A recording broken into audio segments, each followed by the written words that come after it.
Welcome to the Draftstars AFL show with Smatho and Roody.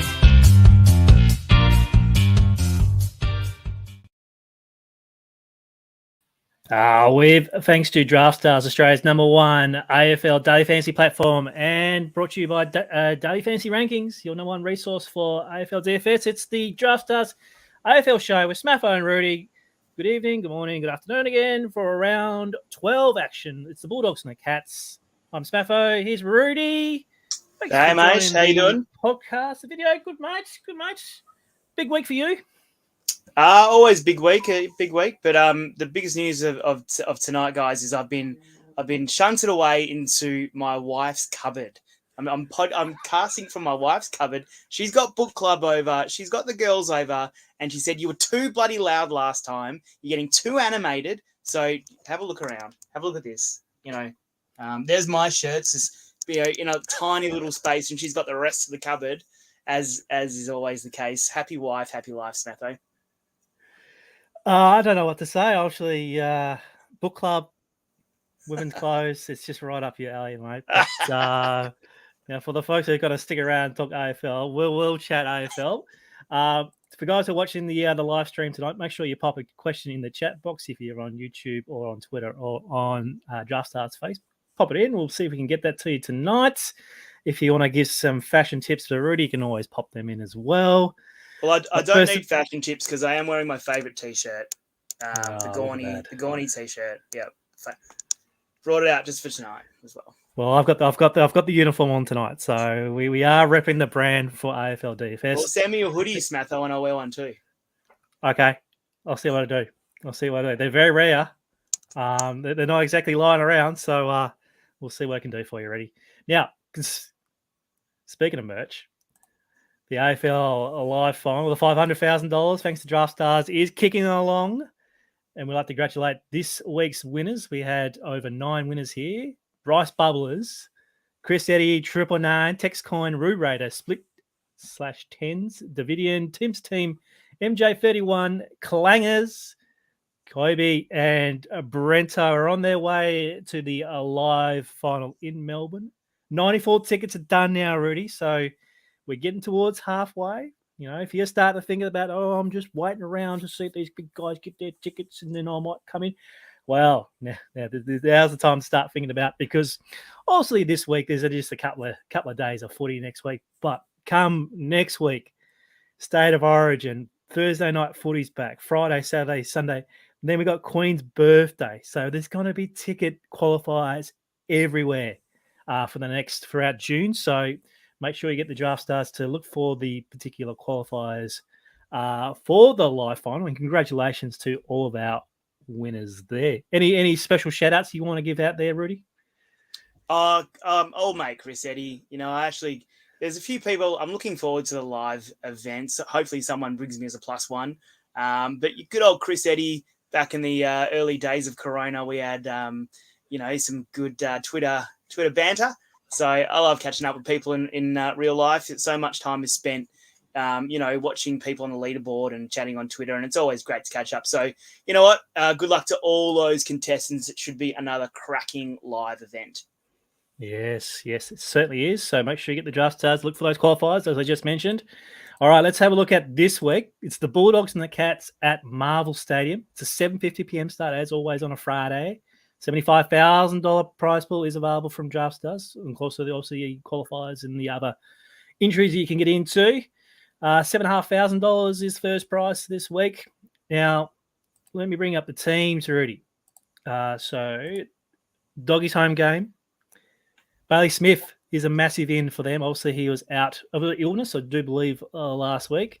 Luke Cleary is the sub, and obviously Jordan Sweet, who's been rucking or helping out up for. He's been omitted with Tim English back in the side last week. Gary Rowan and Reece Stanley are back in. Seem the two most broken guys in the Cats team. They get another go. You beat me to it, mate. You beat me to that one. Just every week, I just talk up these blokes. They don't play.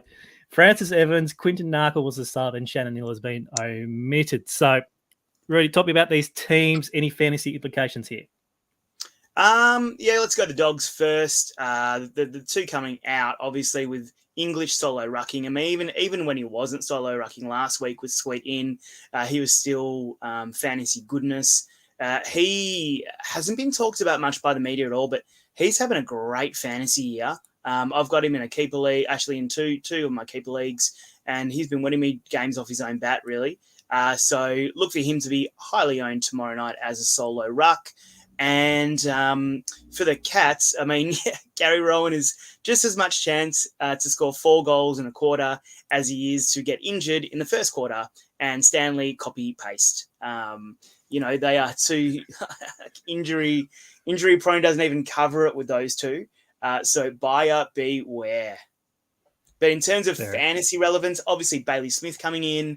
The Bulldogs midfield rotation is always one of the most bankable in the competition. The fantasy relevance on the other side for the Cats, Dangerfield still in. When we get to the midfield, there's a few surprising little developments in the Cats CBAs last week we need to discuss, and we'll get to them shortly. All right, let's have a look at Daily Fantasy Rankings, your one-stop for free resources for your AFL. You just highlight about the CBAs. I might actually bring that up straight away for us, Roody.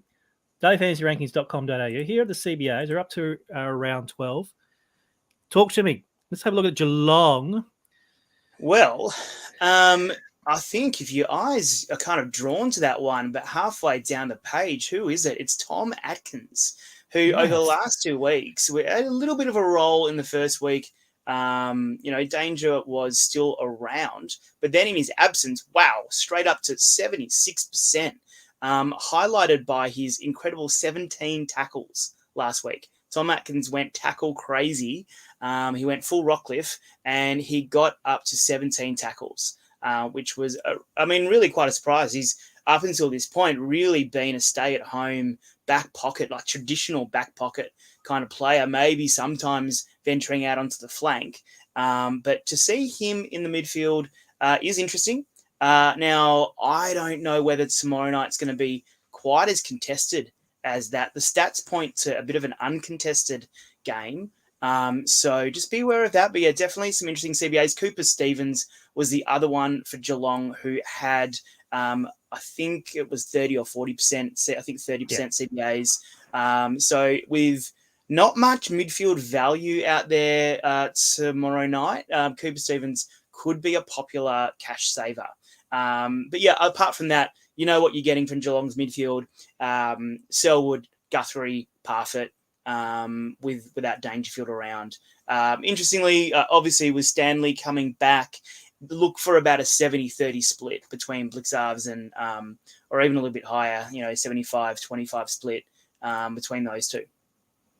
Yeah, just to highlight what you just said before, obviously last week we were talking about Richmond and Sydney being a possibly low fantasy game. I think we've got the opposite here, Rudy. So if you draw your eyes on the screen here, team stats accumulated, the Bulldogs are second there with 379 average disposals per week. Geelong's at number 3 with 371. Look at that uncontested column there. And also, you guys talk about the tackles there. So Geelong there with 60 tackles against the Bulldogs, 55 per game. So that's all available on dailyfantasyrankings.com.au. So I've kind of given away a bit of the fantasy source there, saying that, look, yeah, it's going to be a bit of a midfield battle. But this week's salaries on Draftstars are going to make it a little bit hard to squeeze in all these big guns here. So tell me what your overall vibe is as I bring up the contest for this week. Yeah, look, overall vibe, it's for me, Smatho, I don't know about your opinion, is I'm a bit torn by this one. Part of me thinks that the Dogs are looking good the last couple of weeks. They seem to have, let's be honest, they didn't start the season well, not what we expected. Maybe they were a little bit, damaged after last year's grand final. Sorry, last year's grand final. Sorry. But they've really started to turn the corner the last couple of weeks. So part of me thinks that their ball movement and their speed is just going to leave Geelong for dead. Let's face it, Geelong are an aging team. They are not a team that is known for speed. Instead, they're a team known for controlling the ball and skill. So it's really two quite contrasting styles tomorrow night. And I think that, in terms of approaches to the fantasy game, like you said, it's going to be really hard. A lot of those uncontested kind of positions to target are in the back line, but that's also where the value is. So you've really got to make a choice. Are you going to chase the backline value, or are you going to try and chase the uncontested backline possible stats with, going for Tom Stewart, who's in, obviously ridiculous fantasy form at the moment. All right. One thing can be certain, though, Smatho, as you bring up the rucks, let's get into it, that Timmy English will be the most highly owned ruck. You can be guaranteed of that for sure. He has really, like I said earlier in the intro, been a fantasy beast this year. And I think that, we finally stopped judging him just on his actual ruck work. For so long, it was like, all right, we know he's good around the ground, but can he ever be a ruckman? But now, like, he's averaging over, like, what is that? 20, 24, 25 hit outs a game. That's enough. That's decent. But what he brings, he's it's like what Brody Grundy used to do, to be honest. And he's faster and more mobile than Grundy. And let alone when he goes forward.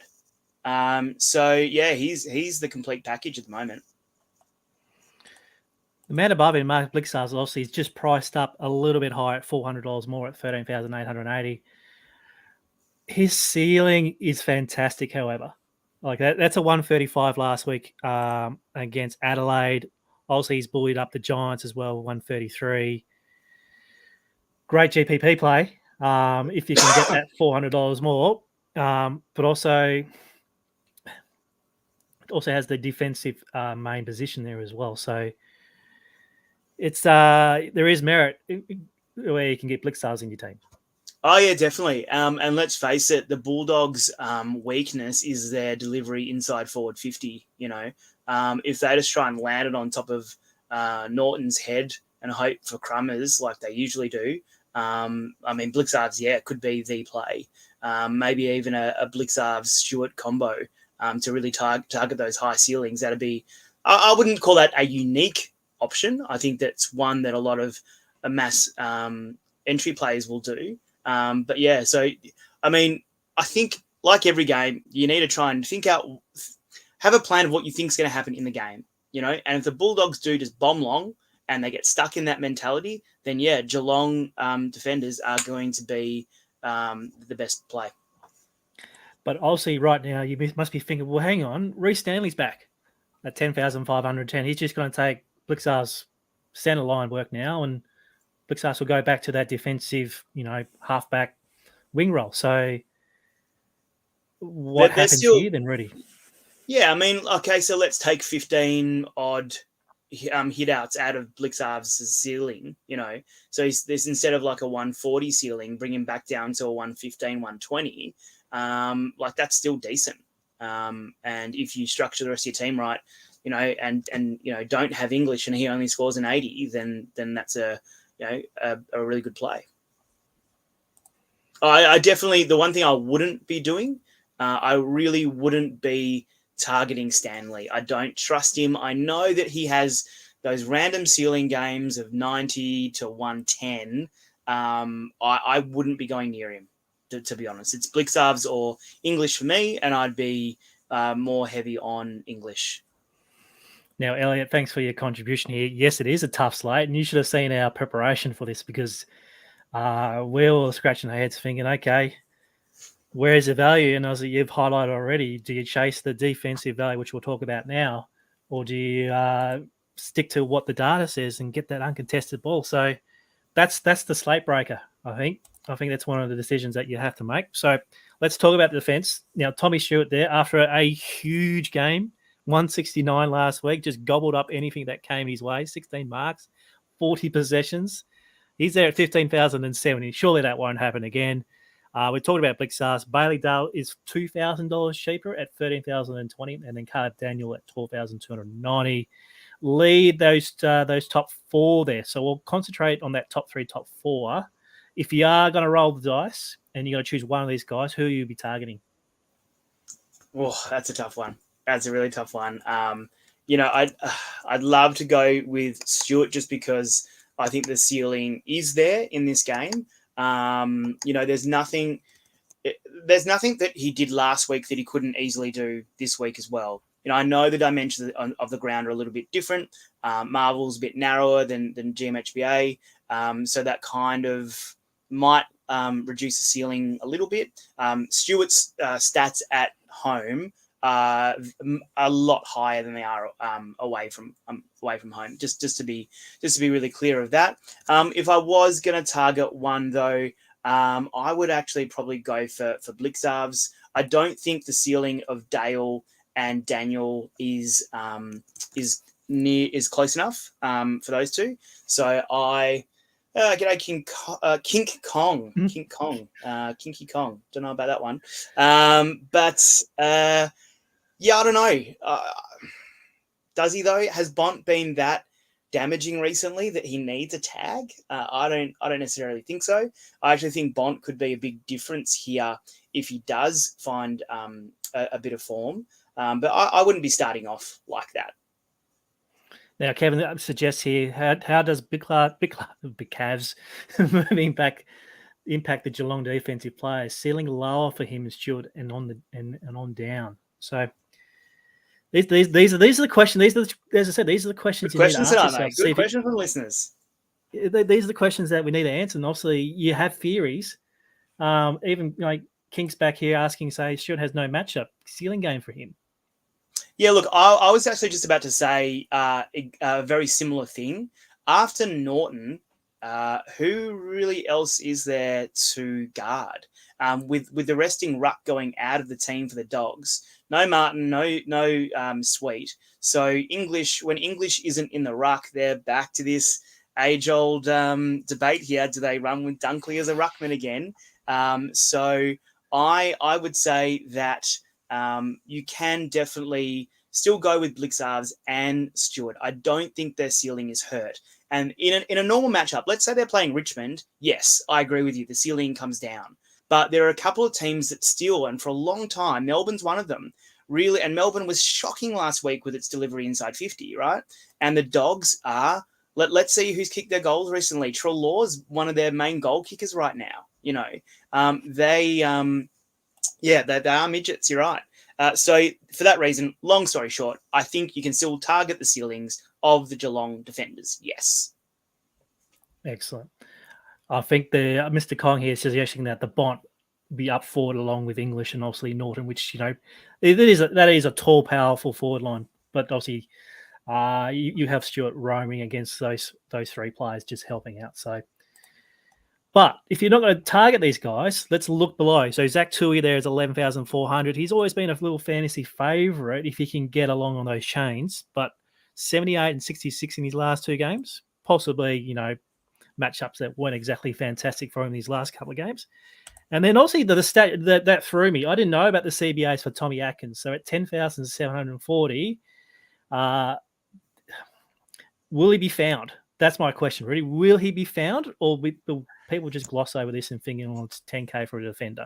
Well, I mean, I think he'll be found just even if you didn't know that stat, just of those people who like targeting those 9 to 11K defenders who have a really high floor. I mean, look at that floor. That 70 to 80 floor is really good for Atkins. And I think he probably will play a midfield role tomorrow night. The thing is, though, he'll be found. People will be aware of it. I think that's for sure, just because so many Draftstars players watch our show, Smatho, so he'll be found. But the question is, will he be played? All right. And the reason why I say that distinction is because with the expensive high ceiling options, and then you go down to your value plays, could Tom Atkins be a unique play? And I really like him. I like the role. But in this slate where you just need to try and target your ceiling and your value, I know you're going to say, you need to do that every week. But this slate in particular, it's so careful. I think he might go overlooked.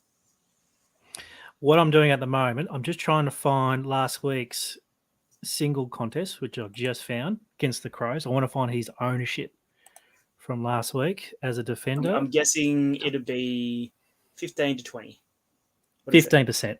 Yep, just found it. 15%.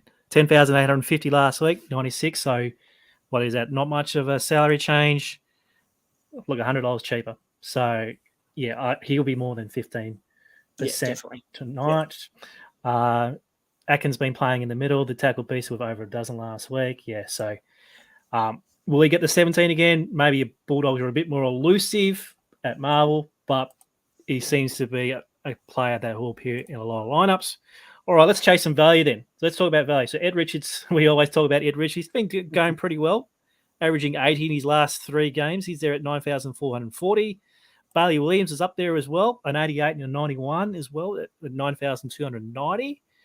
And then that kind of drops away with Mark O'Connor there at 8,360. Didn't have to do much last week.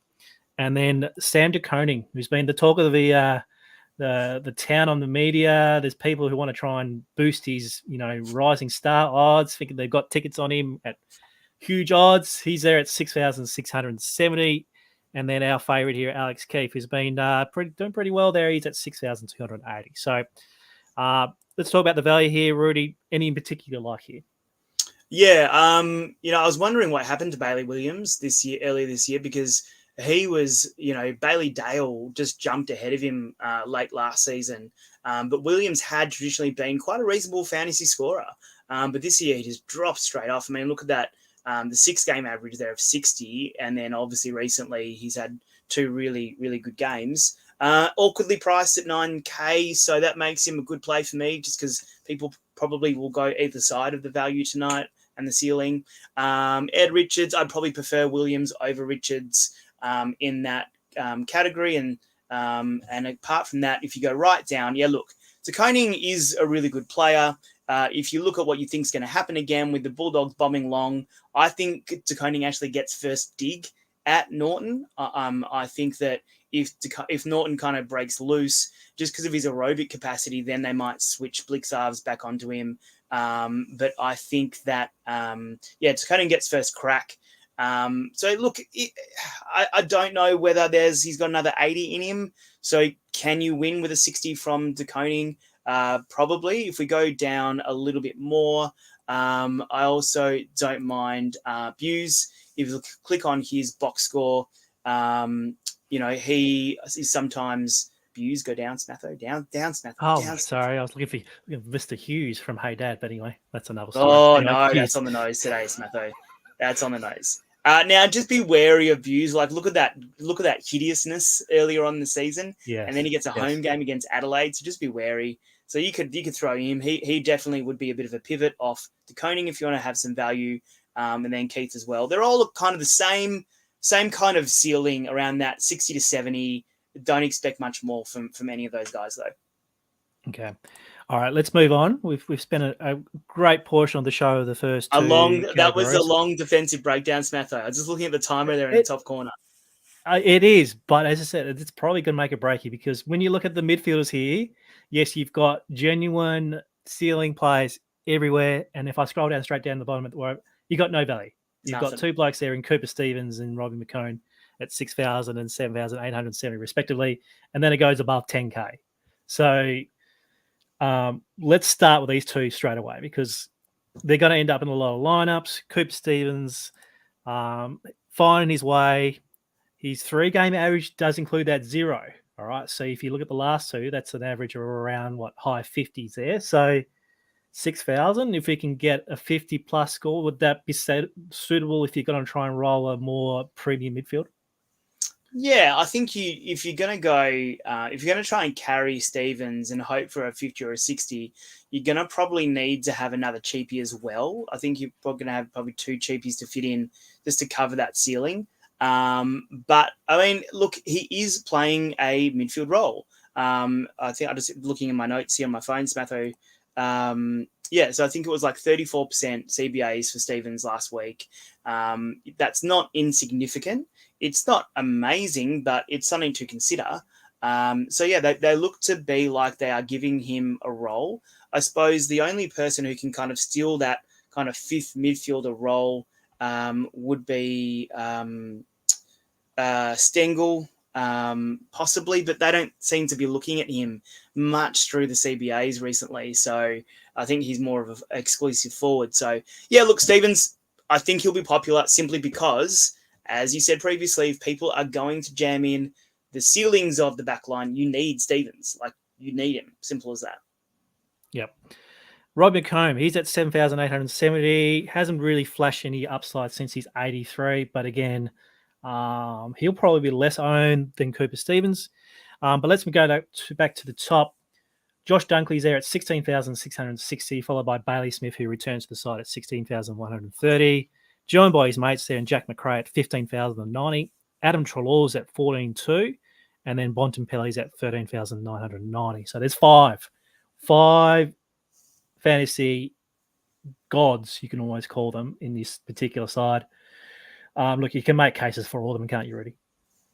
Yeah, you can. Let's just go through them quickly. Josh Dunkley, he has seen a little bit of a drop in CBAs over the last month or so, but I wouldn't be concerned about that because last week he had 12 marks. Week before that, 9 marks, 6 marks. So he's playing a little bit more on the outside recently with English going to the forward line. Who is going to be the chop out? I wouldn't be risking Norton. I wouldn't be risking Bont. So I think Dunkley will be a slight little bump, maybe close to the 40-50% CBAs this week instead of the 30 to 40 that he's been having. But the outside ball, he's equally suited to the outside-inside game. So, of course, Bailey Smith comes back and he's been, again, they have these 3 guys who are just so equally skilled on the outside and the inside in Dunkley, McRae, and Smith now as well. It is kind of hard to predict which one's going to have the big ceiling game.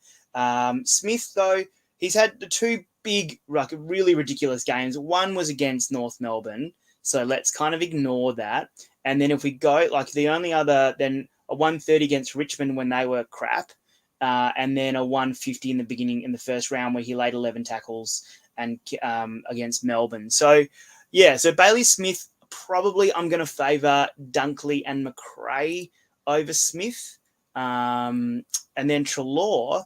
Look at McRae, someone who, again, we haven't quite seen the absolute piggish best of McRae this season. So I think people might go to Smith above McRae just because they are quite similarly priced. And I think Treloar will be quite popular as well just because he does represent a little bit of a salary sacrifice. His bigger games, he needs to kick a couple, but he's been doing that. I reckon he's had, I think the stats show he's had 3 to 4 shots on goal the last couple of games, and he does love to do that. Love a bit of a showman, loves a snag. And then, of course, the Bont, who is an enigma for me. One of those players who I never pick correctly. I never pick the Bont right. I don't know about you, Smatho. Have you ever been on the right side of the Bont? Well, we always seen him when he gets a bit cheap, and he does give us, a hope and pray kind of score because he's popular. You look at Bontempelli and you think it's a cheap score. It's like, well, sign me up. If you're casual or even looking at your projections or even if you're shark-like behavior, he's going to stand out. But as I said, there's not a consistency in his scores in his last 6 games there. Yeah, and I think the DFR projections are pretty similar to Bont and McRae and those kind of guys. So when people see that, they will naturally go for the cheaper player just to try and squeeze more ceiling plays in. So, I probably won't be too keen on the Bont this game, which means everyone else should go for him because he'll score well. Okay. And then you've got this really interesting mid-priced category of Guthrie, Libba, Duncan, Selwood. Guthrie has, been a little bit enigmatic. He was a real fantasy pig last year when last couple of years when he's been in that full-time mid role. He's still playing the same role. He's not that tagger that he was 4 or 5 years ago. He's a full-time midfielder. I do like Guthrie today. And if you're choosing between Bont and Guthrie, I would be definitely on Guthrie. Libba, I think, will go low owns just because of the ceiling. The ceiling isn't quite the same as the others, obviously. And then the interesting plays for me are in this next bracket.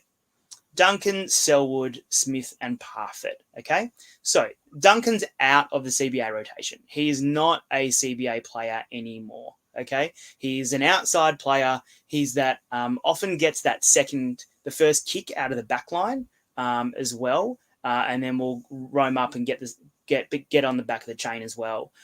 So I don't think his ceiling is as high as it used to be, but he's such a goddamn popular play.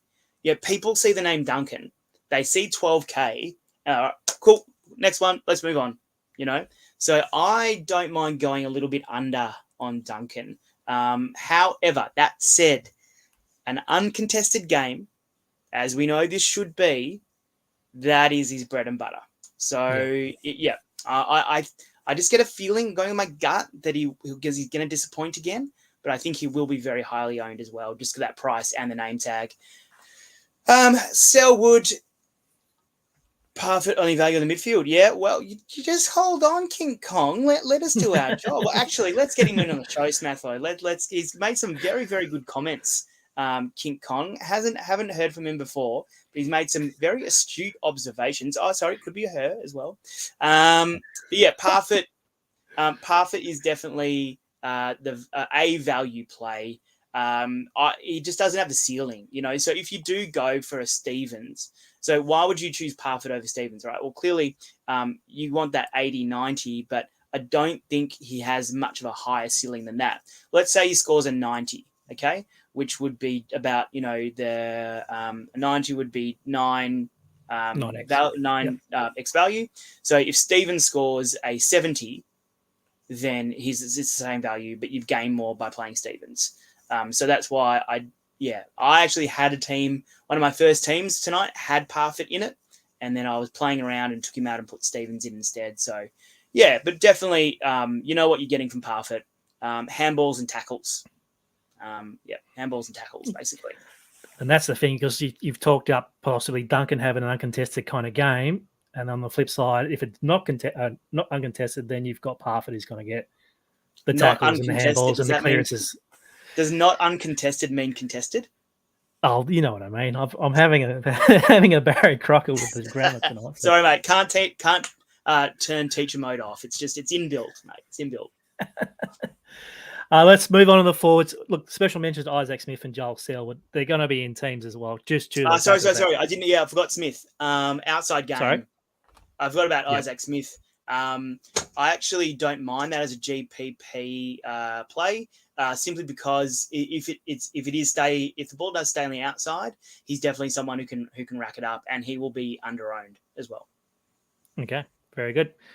I've got a few comments here, Rudy, lined up about the forwards already, so let me get them through them. So Kevin suggests that Rowan all or nothing, not a bad play, but like Stevens, big threat for over-owned. Yeah, okay. So I mean, we mentioned the mummy. Let's call him the mummy, just because he's stitched up so many times. He gets injured so often. So yeah, look, Gary Rowan. I reckon if we did the stats, if we went back through all the Draftstars competitions and actually reviewed how many times Gary Rowan is in a winning lineup, I reckon he would be one of the most common players in a winning lineup. Especially on these single slates, these single Geelong Friday night GMHBA games, he often pops up in a winning lineup. So it's not a bad call, but like I said, it's risk reward with Rowan. I'll put the batter up the Rudy. If you're looking for those scores, you can get the Day Fantasy rankings. There you go. Look up player scores. You can find all those times where he's actually gone cocoa bananas. But he needs to be the play, to be the value play. He needs 3 to 4 goals, 5 to 6 marks, and I don't have confidence in that. Now, Kink says one of the Geelong's tall forwards will get off the leash, most likely Cameron. Rowan value. So let's have a look at Cameron. I'm just going to sit back. Smatho, sorry to interrupt. I'm just going to sit back and let you and Kong do all the work tonight, because he's seriously just stealing all my bits here. No, we ask him the questions. We want answers. So he's 11,290. Didn't really cash in on the Geelong game last week, despite kicking 4 goals, only the 66 fantasy points. So prospects for Jeremy. Yeah, the first team I built had both of them in, Smatho, to be honest. The first team I built had both Hawkins and Cameron in. Let me just reel off the stats here. Key forwards. Now, this is interesting, guys. and girls. Sometimes the stats on our website, on DFR website, they don't always show the complete picture. And this goes with all stats. Stats can sometimes be misleading. So, for example, if you go to DFR and you look at points against the Bulldogs and forwards, it looks like they're not the best play. But if you look more closely, you'll see that key forwards quite regularly go to town. So key forwards themselves, general forwards not so much, but key forwards absolutely go to town on the Dogs. So in the last few weeks, I wrote these down pre-show. Last week we had the terrible matchup of West Coast, and Darling kicked 4 goals. Kennedy won, so that's 5 goals won. The week before, Gold Coast, Joel Jeffrey, who you might be surprised to hear is 192 centimetres, so you call that a, key-ish forward. 5 goals and Chol 1 goal 1. The week before that, they were inaccurate, the key forwards, but Ollie Henry 3 points, Myercheck 1 goal 2, so that is still another 6 shots on goal from key forwards against the Dogs. Okay, so it's interesting. Yeah, look, they get a fairly neutral-ish record there on the stats, but key forwards themselves, yes, they have trouble controlling key forwards. And we come up tonight with 2 of the absolute best in the business, with Cameron and Hawkins. My dislike for Tom Hawkins is well known. However, not on the fantasy field. He can turn it on. Now, of course, goes without saying, if you're playing key forwards, they're goal dependent, And even Cameron showed last week that even if he kicks a bag, which he did, he only took 1 mark. And so that's be wary of that. So let's see what happens, but let's also consider the other forward options we have there, Smatho, if you scroll up. All right, so let's have a look here. So obviously your midfielders do dominate, obviously with Tim English.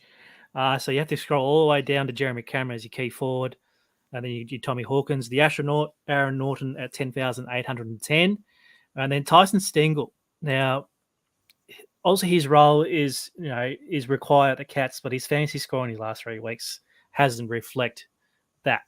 This is the ultimate GPP play with Tyson Stengel because you'll probably be matched up on possibly Caleb Daniel of all players.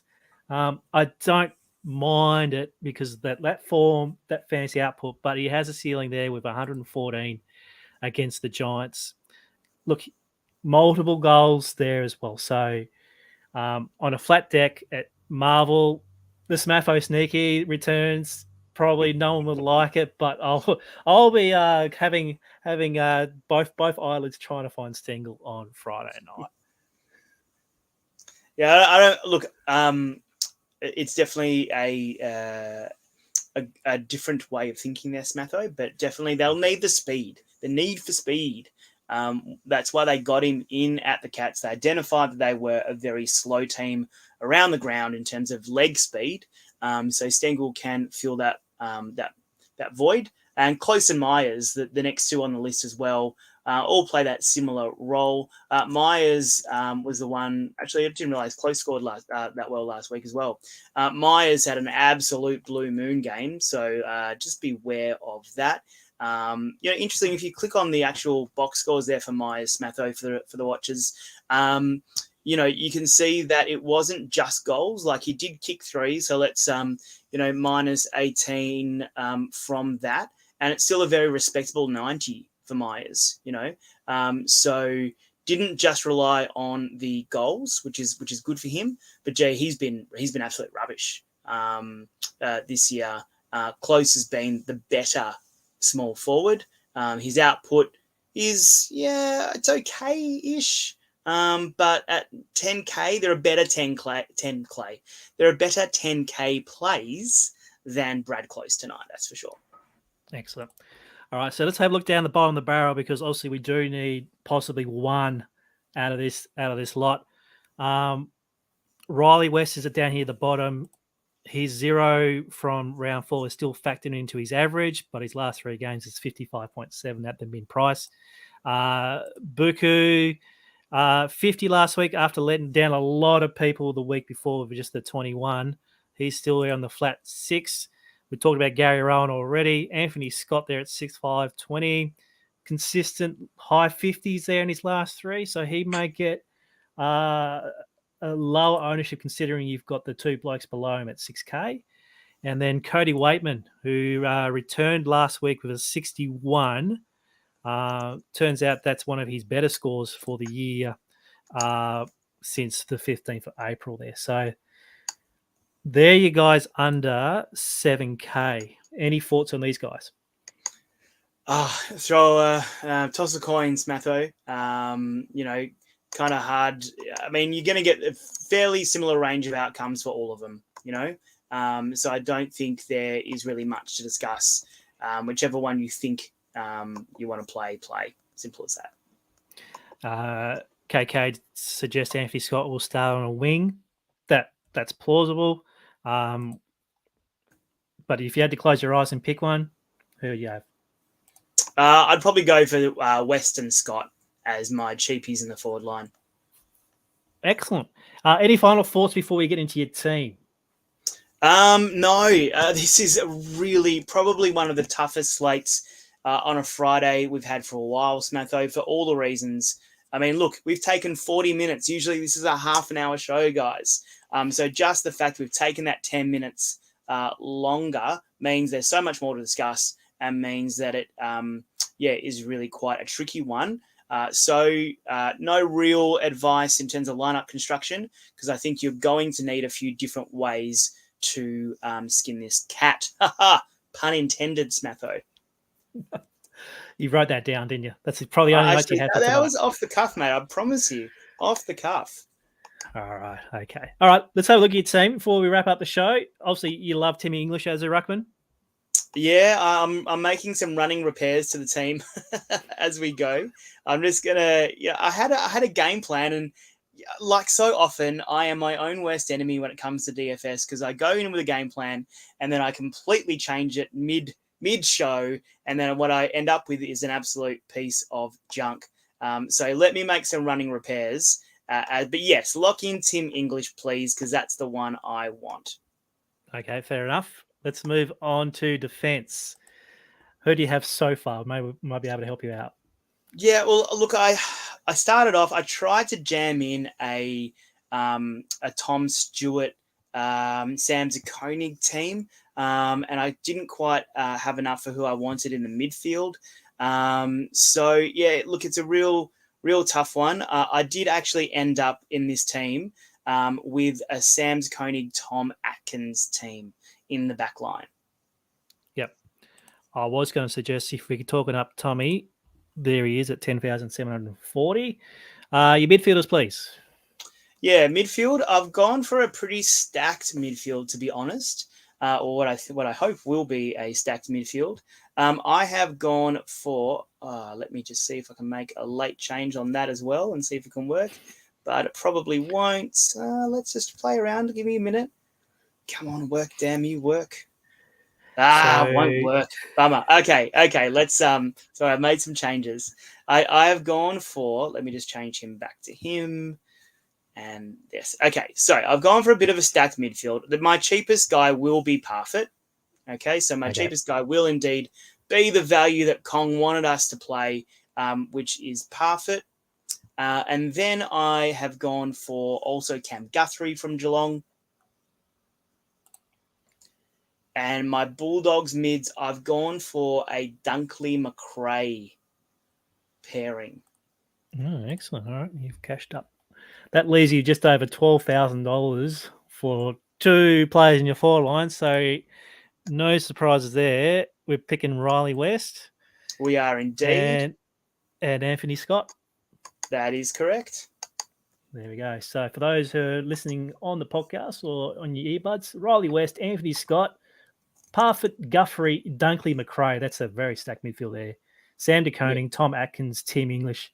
Yeah, that's a popular build, I reckon, will be coming up. And just so you know, guys, the other thing that I was tossing up was the other team I was tossing up was a Hawkins Cameron, and then if you play Hawkins and Cameron, you do need to play Stevens as well as your mid. So, but if you then go double cheap in the back line, so if you went for a a Keefe deconing or abused deconing, you can still get up to, Parfitt, Guthrie, and one of the Bulldogs mids. So you can definitely target the key forwards. If I was to go for one key forward, I'm back in Jezza. Tomorrow night. Just his aerobic ability to come forward. He was a bit down on the marking last week, which I think some people might have recency bias. So that's kind of a very, very similar team to the one that I was building. You can't quite make it work, can you? See, that's what I was doing when I was playing around before, Smatho. You can't quite make it work. As Kevin said, after all that talk about key forwards, none. Hey, no, Yeah, I qualified that by saying that my previous team, and like I said, who was that commented? That was Kevin. Yeah. Kevin, like I said, I'm my own worst enemy, mate. So please play that key forward team. It's the one that's going to win. Swap Coupe Stevens and King to Stewart. Yeah. This is hard. Obviously, you'll have lineups that 8 out of 9 at your door. You just think you just got to hold on with those 1 or 2 kind of players there. So, All right, excellent. We'll wrap it up here. This has been a mega show, as we alluded to. Thank you for all the comments. Thank you for all the guys who participate in the chat. This is what we like about the live stream. That's why we do a live stream. We want to answer your questions. For guys who are listening on the replay, thank you for tuning in. Hopefully you do well in your Draftstars lineups as well. Flick us a like as you leave the show tonight or tomorrow. Now, Roody and I will be back on Wednesday. Now, this is the time of year when State of Origin is on, and I like my State of Origin. So the spoilers will come. We'll still do the live stream, but I just have to prepare for the live spoilers. There'll be a massive prize. You go watch State of Origin. I'm not so much a league man myself. All right, you go watch it, and we'll get Kevin and Kong to come in and replace you for a week, I reckon. Because I tell you what, they did a much better job than you did tonight. So, maybe they can come in. Who's paying the bills again? Your boss. That's right. All right, excellent. We'll wrap it up here. Thank you for all the comments. Thank you to Elliot, King Kong, JT, Kevin. Thank you very much. We'll catch you next Wednesday for the Draftstars AFL show for round 13. Thank you very much, Roody. Thanks for your time. Enjoy your women's clothes as you get out, and say good day to your wife for me.